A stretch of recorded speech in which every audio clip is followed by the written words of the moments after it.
Hii kazi mnayoifanya kwa kushirikiana na taasisi mbalimbali za kidunia ni kazi kubwa, ina umuhimu mkubwa, na sisi kama serikali kwa kweli tunamshukuru sana Mheshimiwa Daktari Samia Suluhu Hassan, Rais wa Jamhuri ya Muungano wa Tanzania, kwa maono yake ya kutuongoza kwamba tuwe na ushirikiano na kikosi kazi kama hichi kwa ajili ya ulinzi wa watoto, lakini dhidi ya uhalifu huu ambao unahusisha masuala ya usafirishaji haramu wa binadamu, yani human trafficking.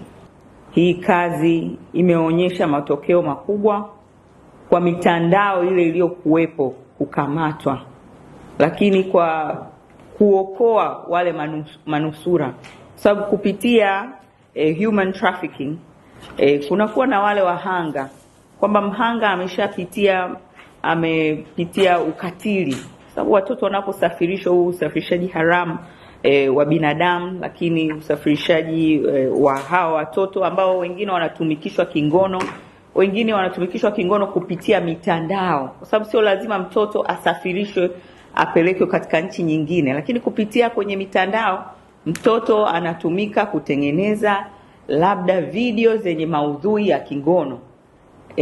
Kwa hiyo tayari anakuwa ameathirika. Muendelee kufanya kazi yenu hii kwa ufanisi, kwa weledi, kwa uadilifu na kwa uzalendo mkubwa.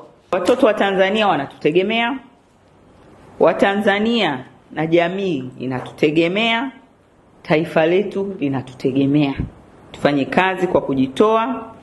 Niendelee kuwapongeza sana kwa hii kazi mnayoifanya, lakini serikali itaendelea kuwapa ushirikiano ili kuhakikisha mapambano dhidi ya usafirishaji haramu wa binadamu na ukatili wa kingono kwa watoto yanafanikiwa.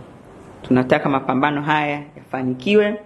Tushirikiane kulinda utu wa mtoto wa Kitanzania, lakini tushirikiane kulinda usalama wa taifa letu, lakini tushirikiane kuhakikisha haki inatendeka kwa wakati na ufanisi.